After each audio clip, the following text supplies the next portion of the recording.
Hello बच्चों, last video में हमने संज्ञा को पढ़ा था। आज हम सर्वनाम समझेंगे। सर्वनाम जिसको इंग्लिश में प्रोनाउंस कहते हैं। अब सर्वनाम किसे कहते हैं? संज्ञा के स्थान पे जो शब्द यूज़ होते हैं, प्रयुक्त होते हैं, उनको हम प्रोनाउंस या सर्वनाम कहते हैं। तो इसकी डेफिनेशन कैसे होगी? संज्ञा के स्थान पर प्रयुक्त होने वाले शब्दों को सर्वनाम कहते हैं। उदाहरण के तौर पे मैं, तुम, आप, कोई, कौन, वो, ये उन शब्दों के स्थान पे यूज़ किए जाते हैं। अब मैं आपको इसका उदाहरण समझाती हूँ। अब हम बोलेंगे राम एक अच्छा लड़का है, राम रोज प्रतिदिन स्कूल जाता है, राम अपने स्कूल में बहुत ही होशियार बच्चा है, राम हर अपनी कक्षा में हमेशा प्रथम आता है। तो ये आप कहेंगे कि मैडम ये आप बार बार राम राम राम राम क्यों करे जा रहे हो? तो उस राम शब्द को हटाने के लिए और उसके बारे में सारी बातों को समझाने के लिए हम जो यूज़ करेंगे वर्ड्स, वो सर्वनाम है। जैसे राम एक अच्छा लड़का है, वह प्रतिदिन स्कूल जाता है, वह एक अपनी कक्षा में वो बहुत ही होशियार बच्चा है। तो उसकी जगह हम राम की जगह हम वह, वो, जो हम यूज़ करेंगे वर्ड्स, शब्द, वो सर्वनाम शब्द हैं। तो अब इसकी उपयोगिता, इसकी इम्पोर्टेंस मैं आपको बताती हूँ, उसको आप अच्छे से समझना और एग्ज़ाम से हर पॉइंट को अच्छे से समझ के लिख के आना।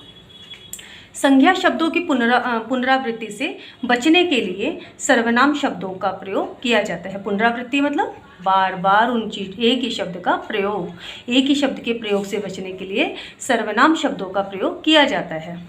संज्ञा की संक्षिप्तता के लिए सर्वनाम शब्दों का प्रयोग किया जाता है। वाक्य को हम छोटा या एक ही शब्द को बार बार ना बोल के एक ही बार बोलने के लिए इसका यूज़ होता है। तो अगला सेंटेंस भी आपको समझ में आ गया होगा।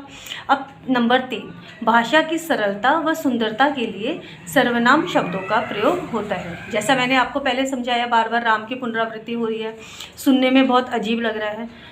अब तो आपको समझ में आ गया होगा ना। तो उस चीज़ को हटाने के लिए, उसको इजी और सुनने में अच्छा लगे, इसके लिए सर्वनाम शब्दों का प्रयोग होता है। भाषा की सरलता और सुंदरता का आपको समझ में आया। अब मैं आपको बताती हूँ, भाषा व्यवहार में कई बार वस्तुओं के लिए जब किसी संज्ञा शब्द का प्रयोग असंभव लगता है, तब सर्वनाम के प्रयोग के द्वारा ही विचारों को व्यक्त किया जाता है। जैसे आप और मैं किसी चीज़ के लिए बात कर रहे हैं और हम किसी के सामने हम उस चीज़ को बार बार नहीं बताना चाहते, कि हम तीसरे व्यक्ति को हम उस चीज़ के बारे में नहीं बताना चाहते। तो हर वस्तु का नाम संज्ञा, आपने पहले की डेफिनेशन में इसको समझा। तो हम क्या कहते हैं कि वो लाना है, उस बाजार। तो जो हम कोड वर्ड में एक तरीके से बात करते हैं, तो वहाँ पे हम सर्वनाम शब्दों का प्रयोग करते हैं। तो इसकी इम्पोर्टेंस आपने समझ लिया। बार बार पुनरावृत्ति से बचेगा, भाषा सुंदर सरल लगेगी, और सबसे इम्पोर्टेंट, अगर जो बात हम सबको नहीं बताना चाहते और हम कोड वर्ड में अगर हम सामने वाले से बात करते हैं, तो वहाँ पे भी सर्वनाम शब्दों का प्रयोग हो जाता है। अब देखो बच्चों, सर्वनाम के कितने भेद हैं? 3 भेद हैं। पुरुषवाचक सर्वनाम, पुरुषवाचक सर्वनाम है, निश्चयवाचक सर्वनाम है, अनिश्चयवाचक सर्वनाम, प्रश्नवाचक सर्वनाम, संबंधवाचक सर्वनाम और निजवाचक सर्वनाम। अब पहला जो सर्वनाम है वो है पुरुषवाचक सर्वनाम। जिस सर्वनाम का प्रयोग वक्ता या लेखक अपने लिए या श्रोता या पाठक के लिए किसी अन्य के लिए करता है, उसे पुरुषवाचक सर्वनाम कहते हैं। जैसे मैं, हम, तुम, वह, वे, ये तो हो गई पुरुषवाचक सर्वनाम की परिभाषा।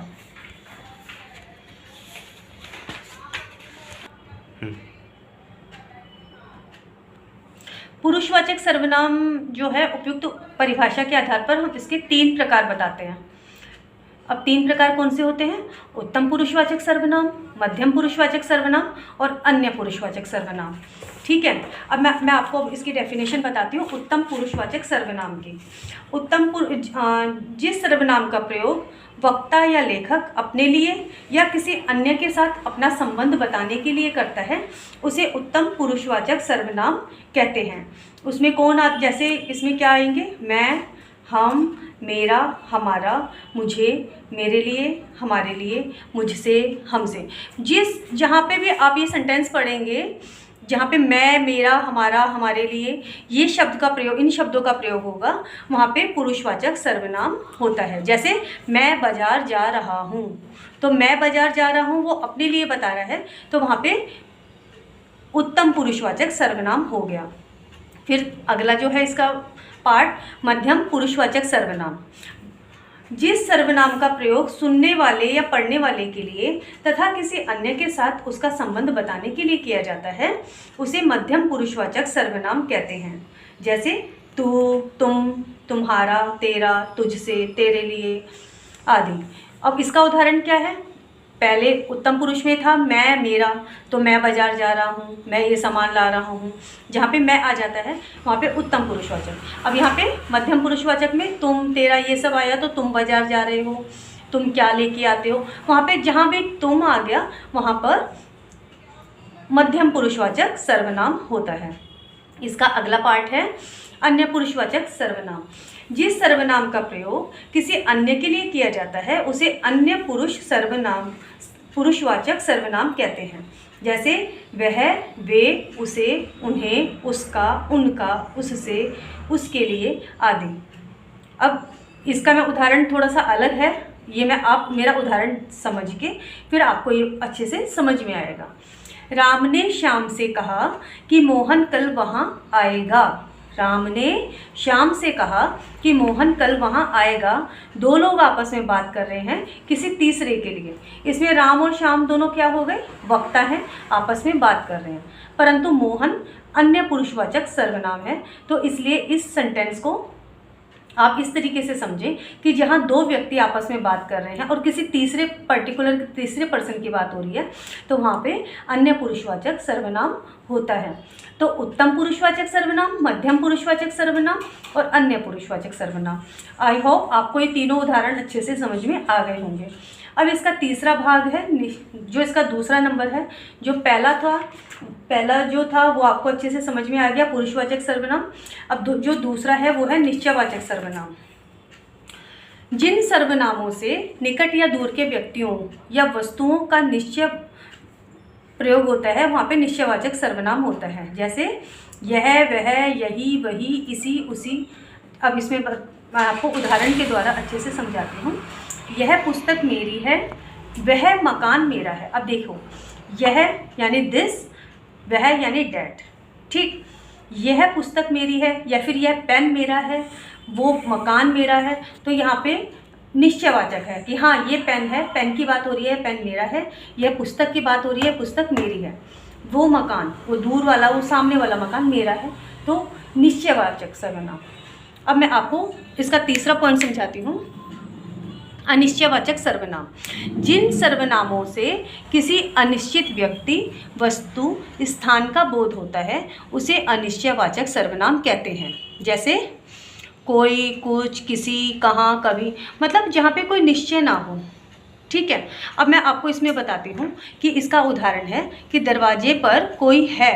अब दरवाजे पर कोई है, गेट बजा है, लेकिन कौन है ये नहीं पता। जब तक हम दरवाज़ा खोलेंगे नहीं हमें पता नहीं है। तो हम अनिश्चय, हमें जो है अनिश्चय है, हमें निश्चय नहीं है कि बाहर कौन खड़ा है। तो यहाँ पे कौन सा हो गया? अनिश्चयवाचक सर्वनाम। ये किताब कोई लाया था, ये पेन कोई लाया था, कौन लाया था ये नहीं पता कौन लाया था, लेकिन कोई लाया था। तो जहाँ पे कोई, कहाँ, कौन, कैसे, इन शब्दों का प्रयोग होगा वहाँ पे अनिश्चयवाचक सर्वनाम होगा। ये आपको पहचान के लिए बता रही हूँ। जहाँ पे WHO वर्ड्स के शब्द होंगे, हु, व्हाट, व्हेन, हु, है ना, वहाँ पे ये अनिश्चयवाचक सर्वनाम होगा। ठीक, अब अगला सेंटेंस जो होगा वो होगा पुरुषवाचक सर्वनाम। जिन सर्वनामों से किसी व्यक्ति, वस्तु, स्थानों के विषय में प्रश्न का बोध हो उन्हें प्रश्नवाचक सर्वनाम कहते हैं। कौन, क्या, किसने, किसके लिए। अब मेरा अगला पॉइंट शुरू होता है प्रश्नवाचक सर्वनाम। पहले हमने देखा अनिश्चयवाचक, अब है प्रश्नवाचक। दोनों लगभग सिमिलर होते हैं, दोनों में ज़्यादा डिफरेंस नहीं होता। अब इसमें प्रश्नवाचक में क्या है? जिन सर्वनामों से किसी व्यक्ति, वस्तु, स्थानों के विषय में प्रश्न का बोध हो उन्हें प्रश्नवाचक सर्वनाम कहते हैं। जैसे कौन, क्या, किसने, किसके लिए, कब। ठीक है, उधर कौन बैठा है, तो क्वेश्चन मार्क आ गया, प्रश्नवाचक चिन्ह आ गया, यहाँ पे प्रश्नवाचक सर्वनाम। पेन कहाँ रखा है, गिलास कहाँ रखा है, पैसे कहाँ रखे हैं, वहाँ से कौन आ रहा है। इस तरह के जब क्वेश्चंस आते हैं, प्रश्न आते हैं, तो वहाँ पे प्रश्नवाचक सर्वनाम होता है। अब आपको इसमें और इस अनिश्चयवाचक और प्रश्नवाचक दोनों सेम लगेंगे, लेकिन दोनों को आपको अलग अलग तरह से देख के डेफिनेशन जब आप पढ़ोगे ना, तो उससे आपको समझ में आ जाएगा कि ये अनिश्चयवाचक है और ये प्रश्नवाचक है। अब 5वां पॉइंट है संबंधवाचक सर्वनाम। जिन सर्वनामों का प्रयोग किसी अन्य उपवाक्य में प्रयुक्त संज्ञा या सर्वनाम से संबंध बताने के लिए किया जाता है, उन्हें संबंधवाचक सर्वनाम कहते हैं। जैसे जो, सो, जिसकी, उसकी, जो, वह। अब मैं आपको इसको उदाहरण के द्वारा समझाऊंगी, क्योंकि कुछ डेफिनेशन हिंदी में ऐसी होती हैं बेटा, जब तक हम उनके उदाहरण ना समझ लें हमें वो समझ में नहीं आ पाते। अब देखो, इसका उदाहरण है, जो सोएगा सो खोएगा, जो जागेगा सो पाएगा। अब ये इसका मतलब क्या हुआ? जो यानी कोई अन्य व्यक्ति, कोई भी A to Z कोई भी व्यक्ति, जो सोएगा वो खोएगा, जो जागेगा वो पाएगा। ठीक है, अब आपको समझ में आ गई होगी। जिसकी लाठी उसकी भैंस, जिसके हाथ में लाठी उसी की भैंस। ये आपने मुहावरे, जब मैं आपको मुहावरों वाले चैप्टर समझाऊंगी उस टाइम इनके मीनिंग समझाऊंगी, लेकिन अभी आपको जो संबंधवाचक सर्वनाम में आपको इसकी पहचान ये है कि तीसरे किसी अन्य व्यक्ति का जब संबंध बताते हैं तो वहाँ पे संबंधवाचक सर्वनाम होता है। जो मेहनत करेगा वह सफल होगा। आपने अपने टीचर से कई बार सुना है कि पूरी क्लास भरी हुई है कि जो अच्छे से मेहनत करेगा वही पास होगा। उसमें टीचर किसी एक पर्सन का नाम तो नहीं लेता, सीता गीता ये कि राम में ज़्यादा मेहनत करेगा तो ही पास होगा, ऐसा तो नहीं कहते ना। टीचर आके एक कॉमन वर्ड बोल जाते हैं कि जो मेहनत करेगा वही सफल होगा। तो यहाँ पे कौन सा सर्वनाम हो गया? संबंधवाचक सर्वनाम। अब छठा और आखिरी सर्वनाम क्या है? निजवाचक सर्वनाम। जिन सर्वनामों से उत्तम पुरुष एवं मध्य पुरुष के अपनेपन का बोध होता है उन्हें निजवाचक सर्वनाम कहते हैं। अब जैसे इसमें कैसे वर्ड्स यूज़ होते हैं? आप, खुद, स्वयं, अपने, अपने आप आदि। वह स्वयं आया था, तुम अपना कार्य स्वयं करो, मैं खुद खाना बना लूँगा, मैं अपने आप चला जाऊँगा। इस तरह के जब वर्ड्स यूज़ होते हैं, सेंटेंसेस आते हैं, वहाँ पे निजवाचक सर्वनाम आता है। अब आपको ये मैं ये समझती हूँ कि इन आसान से उदाहरणों से आपको ये चैप्टर अच्छे से समझ में आ गया होगा। अब हमने इसमें क्या क्या समझा था? इसकी पहले हमने डेफिनेशन समझी थी कि संज्ञा के स्थान पर प्रयोग होने वाले शब्दों को हम सर्वनाम कहते हैं। सर्वनाम के 6 भेद होते हैं: पुरुषवाचक सर्वनाम, निश्चयवाचक सर्वनाम, अनिश्चयवाचक सर्वनाम, प्रश्नवाचक सर्वनाम, संबंधवाचक सर्वनाम, निजवाचक सर्वनाम। और पुरुषवाचक सर्वनाम के जो हैं 3 अन्य प्रकार के भेद और होते हैं: उत्तम पुरुषवाचक सर्वनाम, मध्यम पुरुषवाचक सर्वनाम और अन्य पुरुषवाचक सर्वनाम। इस वीडियो में हमने सर्वनाम को समझा। अब अगली वीडियो में हम विशेषण समझेंगे और आई होप आप इसको अच्छे से पढ़ के अगर अच्छे से पेपर करके आएंगे तो आपको पूरे मार्क्स आएंगे। ओके, बाय बच्चों।